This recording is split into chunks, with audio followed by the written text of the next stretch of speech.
ততক্ষণ পর্যন্ত কান্না বন্ধ করব না যতক্ষণ পর্যন্ত আমার 3টা শর্ত পূরণ করার ব্যাপারে ওয়াদা না করবে। 3টা শর্ত পূরণ করার ব্যাপারে যতক্ষণ ওয়াদা না করবে ততক্ষণ পর্যন্ত আমি খাদিজা কান্না বন্ধ করব না। নবীজি ঘরের ভিতরে ঢুকলেন, আয়েশা দেখে খাদিজাও কান্দে, মেয়েটাও কান্না করতেছে। নবীজি বললেন, ব্যাপার কি, কেন কান্না করো? মাও কান্দে, মেয়েও কান্দে, কারণটা কি? আম্মা জান খাদিজাতুল কুবরা রাদিয়াল্লাহু তাআলা আনহা বলেন, 3টা শর্ত যদি আপনি পূরণের ব্যাপারে ওয়াদাবদ্ধ হন তাহলে আমার কান্না বন্ধ হয়ে যাবে। বলে, কি শর্ত বলো খাদিজা, কি শর্ত তোমার বলো?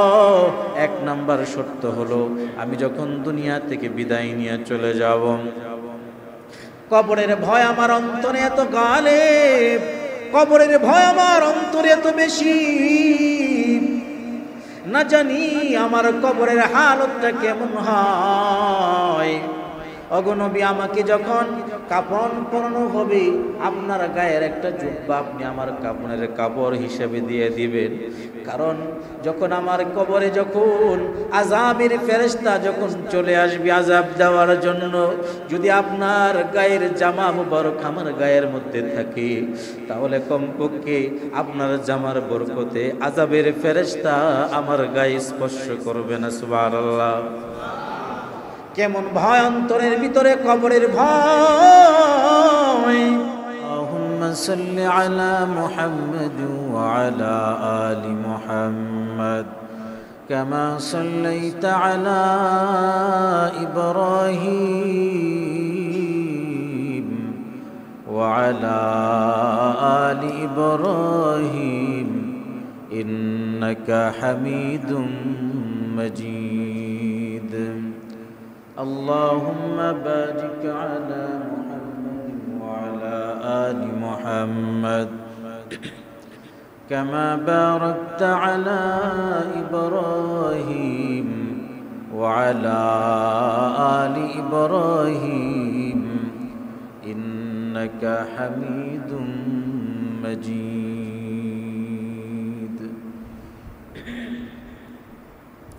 অবস্থিত মুহতারাম মুআজ্জাজ হযরতে মুসলিয়ান কিরাম, দিগার হযরতে মুরব্বিয়ান আযম, সর্বপ্রথম আল্লাহ সুবহানাহু ওয়া তাআলার মহান দরবারে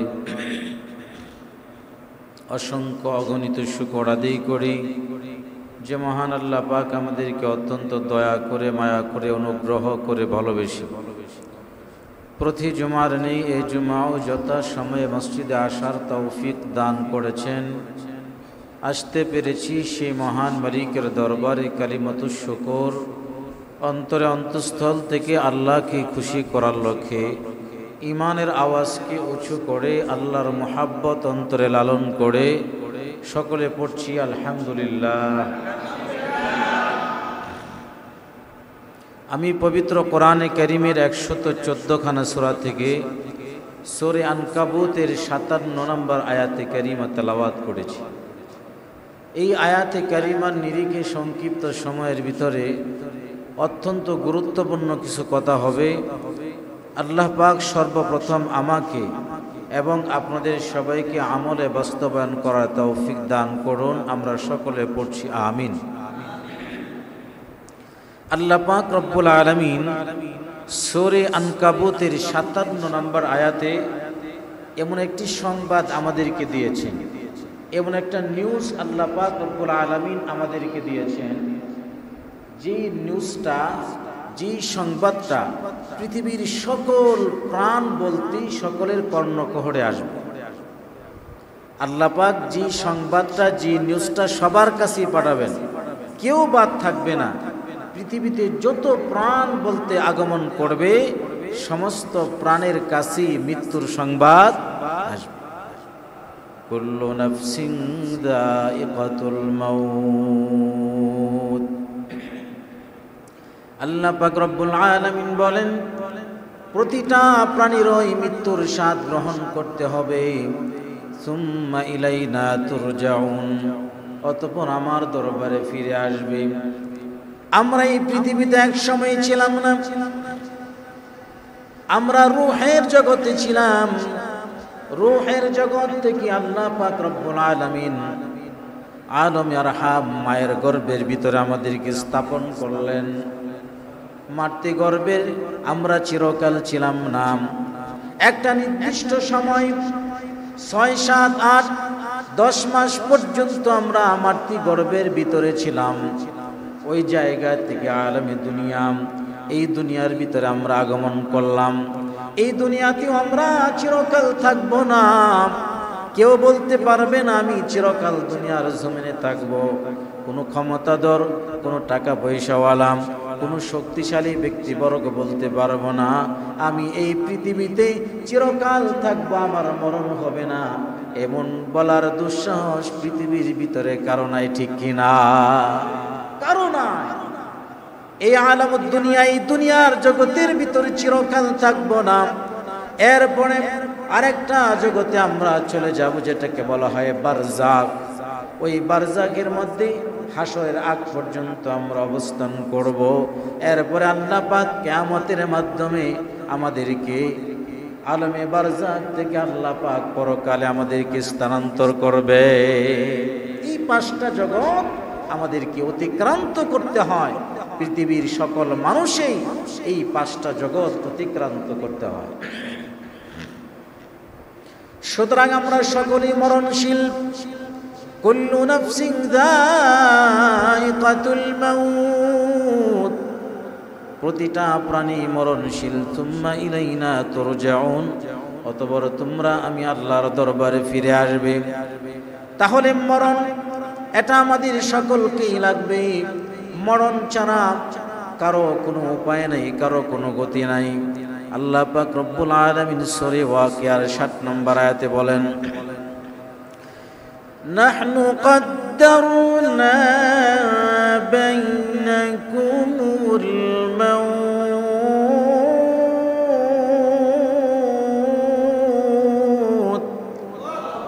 আল্লাহ পাক রব্বুল আলামিন বলেন, আমি তোমাদের জন্য মৃত্যুকে নির্ধারণ করলাম। মৃত্যুটাকে আমি আল্লাহ পাক তোমাদের জন্য নির্ধারণ করে দিলাম। সূরা জুমার 8 নম্বর আয়াতে আল্লাহ পাক রব্বুল আলামিন ইরশাদ করেন, কুল ইন্নাল মাউতাল্লাযী তাফিরুনা মিনহুম ফাইন্নাহু মুলাকীকুম সুম্মা তুরাদ্দুনা ইলা আলিমিল গায়বি والشهادة فينبئكم بما كنتم تعملون।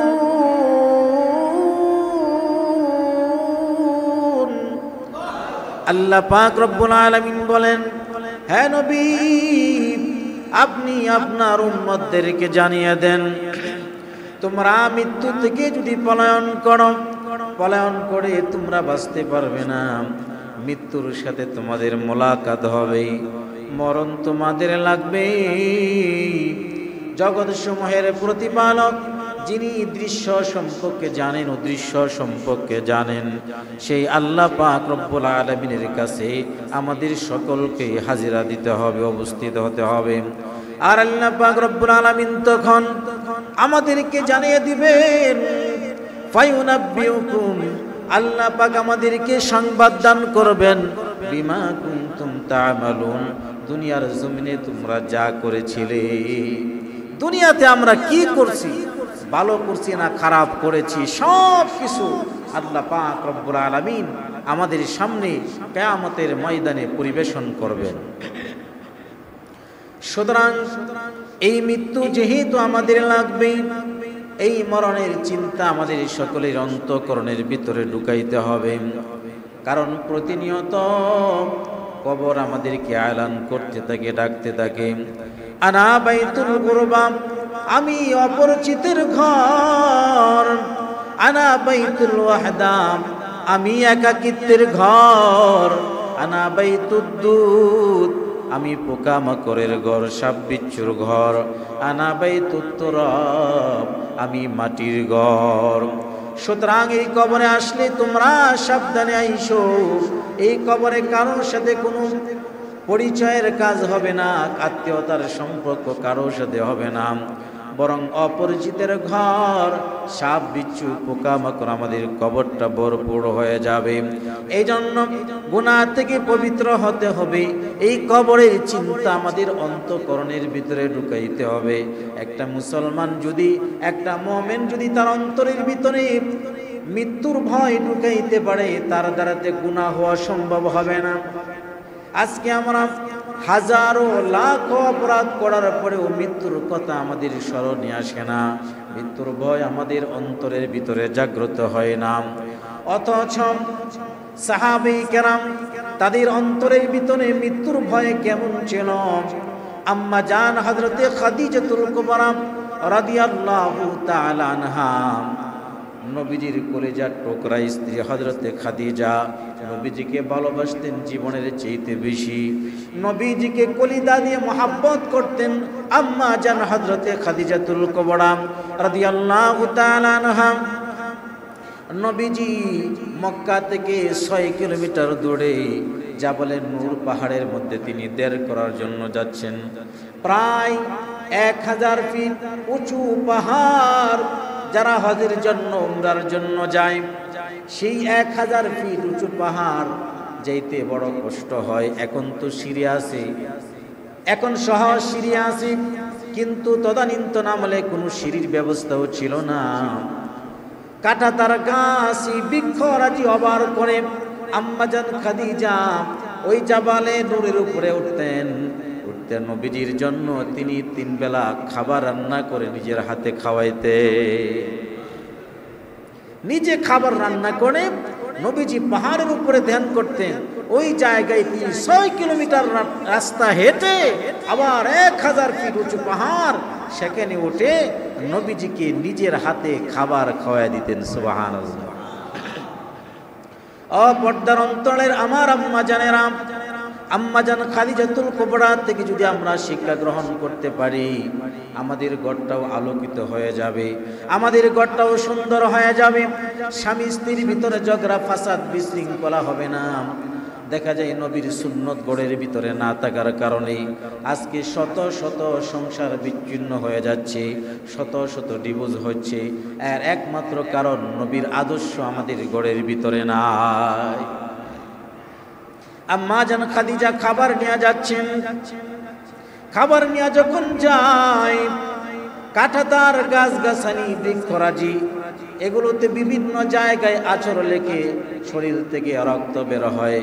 আম্মা জান খাদিজা যখন পাহাড়ের উপরে উঠতেছে, জিবরাইল আমিন হাজির হয়ে গেলেন।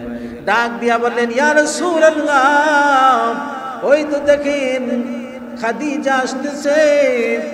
নবী বলেন, হ্যাঁ, খাদিজার মতনই তো দেখা যায়। খাদিজাকে একটা সুসংবাদ দিয়া দিবেন। কি সুসংবাদ? আপনার স্ত্রী যখন খাদিজা আপনার কাছে খাবার নিয়ে আসবে, তখন বলবেন আল্লাহ খাদিজার প্রতি সন্তুষ্ট, এত সন্তুষ্ট যে আল্লাহ পাক রব্বুল আলামিন খাদিজাকে নিজে সালাম দিয়েছেন। আল্লাহু আকবার। স্বয়ং আল্লাহ পাক নিজে আপনার স্ত্রী খাদিজাকে সালাম দিয়েছেন। আম্মাজান খাদিজা নবীজির দরবারে আসলেন। খাবারগুলো নিজের হাতে তুলে তুলে নবীর মুখে দেয়, রুটিগুলো ছিঁড়ে নবীর মুখে দেয়। খাবার মুখে তুলে দেওয়া এটাও সুন্নত। স্বামী তার স্ত্রীর মুখে খাবার তুলে দিবে, স্ত্রী তার স্বামীর মুখে খাবার তুলে দিবে, এটাও সুন্নত। একই প্লেটে খানা খাওয়া, এটা নবীজির সুন্নত। স্বামী স্ত্রী একই প্লেটে খানা খাবেন। স্বামী স্ত্রী সন্তান সন্ততি বড় প্লেট, একই প্লেটে খানা খাবেন।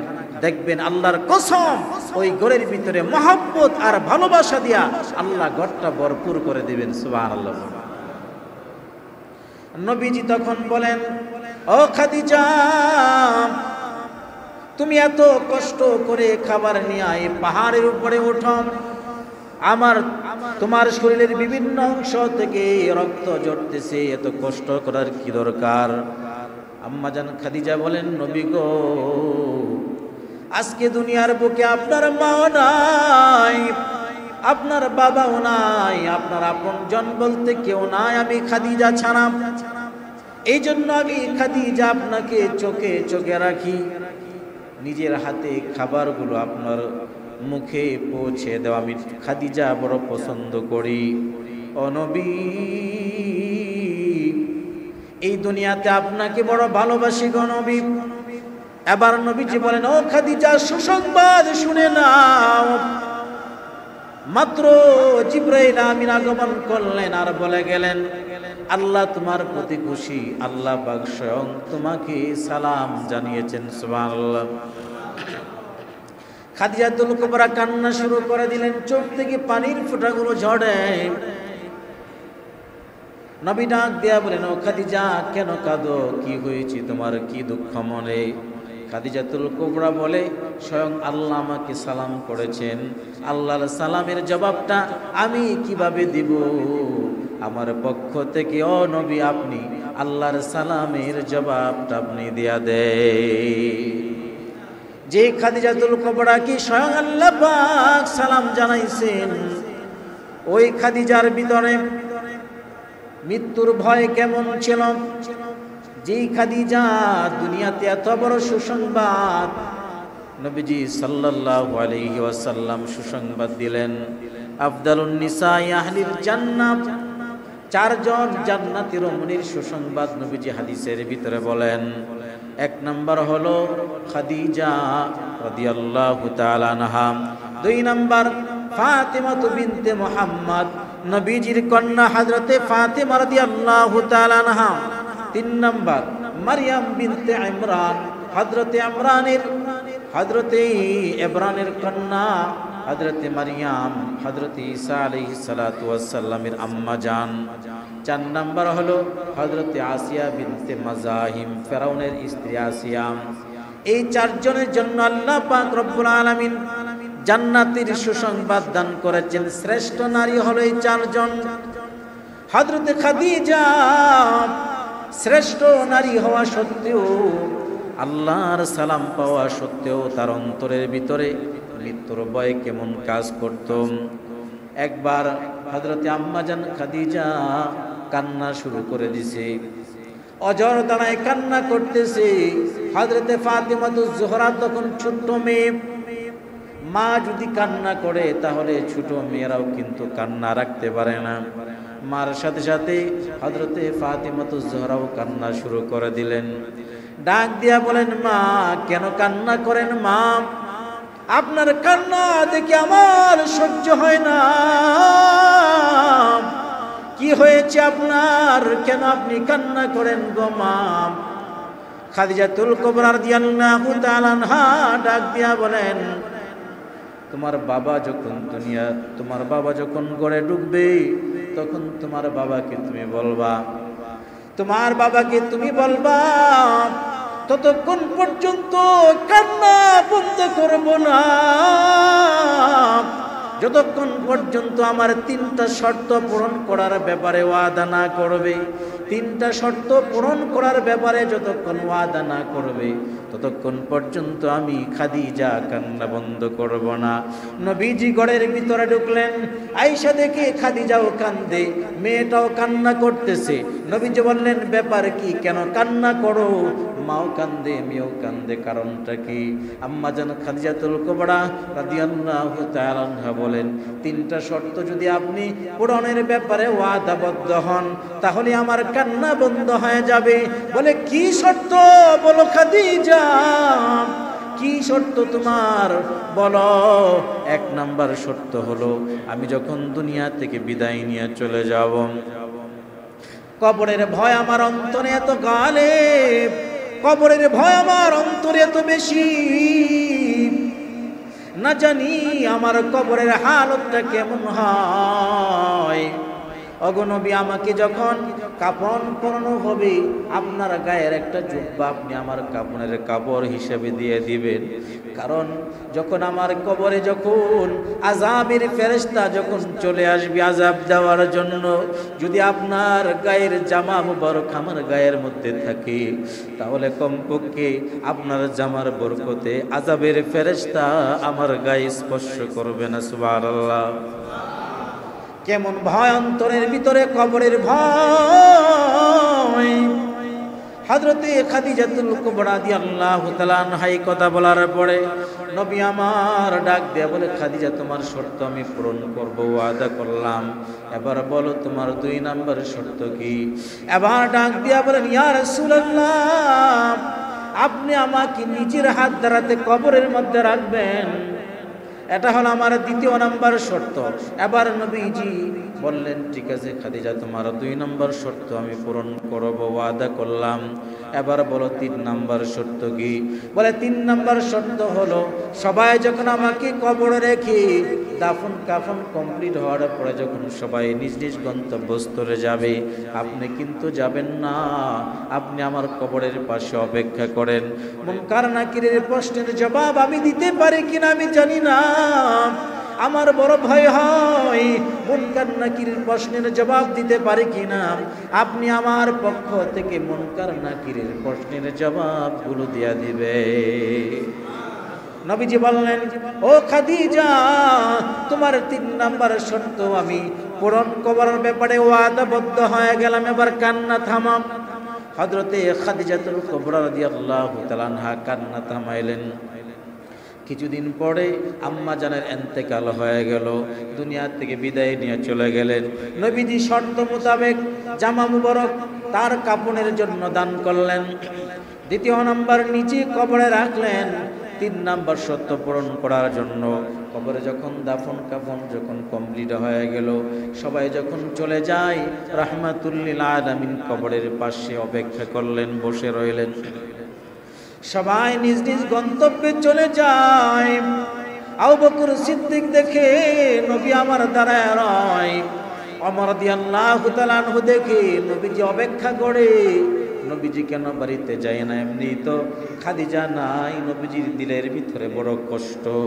মক্কার জমিনে যেখানে নবীজিকে আশ্রয় দেওয়ার মতন কেউ ছিল না, আম্মা জান খাদিজা তিনি যেহেতু বিত্তশালী ছিলেন, মক্কার লোকেরা হযরতে খাদিজাকে ভয় পাইতেন। কারণ বড় বাহাদুর বংশের তিনি ছিলেন, সাম্রাজ্য বংশের তিনি ছিলেন। সম্ভ্রান্ত বংশের হওয়ার কারণে খাদিজাকে সবাই ভয় পাইত, নবীজিকে কিছু বলতো না। আজকে নবীজি দুনিয়া দেখলেন, খাদিজা যাওয়া মানে আমি নবীর জন্য আর চাইতে বড় আর কষ্ট কিছুই হতে পারে না। আবু বকর সিদ্দিক দেখেন নবীজি অপেক্ষা করে, ওমর দেখেন নবীজি অপেক্ষা করে যায় না। আবু বকর সিদ্দিক বলেন, ইয়া রাসূলুল্লাহ চলেন, সবাই তো বাড়িতে চলে গেল। হযরত ওমর রাদিয়াল্লাহু তাআলা আনহু বললেন, ও নবী চলেন, বাড়িতে চলেন। সবাই নিজ নিজ গন্তব্যে চলে গেল, আপনিও চলেন। নবীজি বললেন, আবু বকর, ওমর তোমরা যাও, বাড়িতে চলে যাও, আমার খাদিজার সাথে ওয়াদা আছে, খাদিজার সাথে আমার ওয়াদা আছে, তোমরা চলে যাও। নবীজি অপেক্ষা করে। দীর্ঘ সময় হয়ে গেল, মুনকার নাকির ফেরেশতার কোনো খবর নাই। দীর্ঘ সময় পরে জিবরাইল আমিন হাজির হয়ে গেলেন।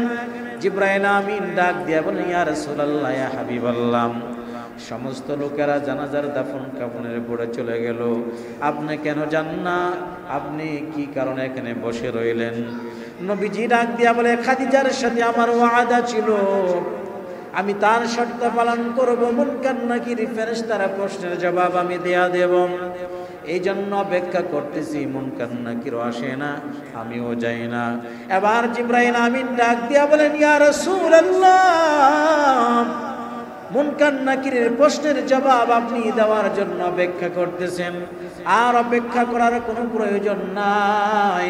খাদিজার প্রশ্নের জবাবটা স্বয়ং আহকামুল হাকিমিন আল্লাহ রাব্বুল আলামিন নিজেই দিয়ে দিয়েছেন। আল্লাহু আকবার। আল্লাহ নিজেই দিয়েছেন। আপনি বাড়িতে চলেন, খাদিজার প্রশ্নের জবাব আপনাকে দেওয়া লাগবে না। একটু চিন্তা করে দেখেন ও মুরব্বী বাবা,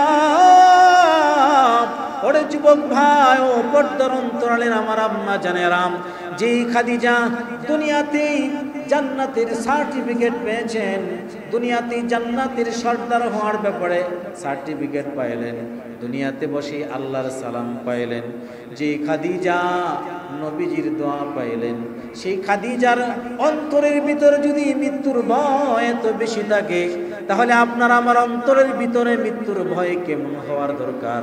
এজন্য একটু চিন্তা করার প্রয়োজন। মরণ তো আমাদের লাগবেই।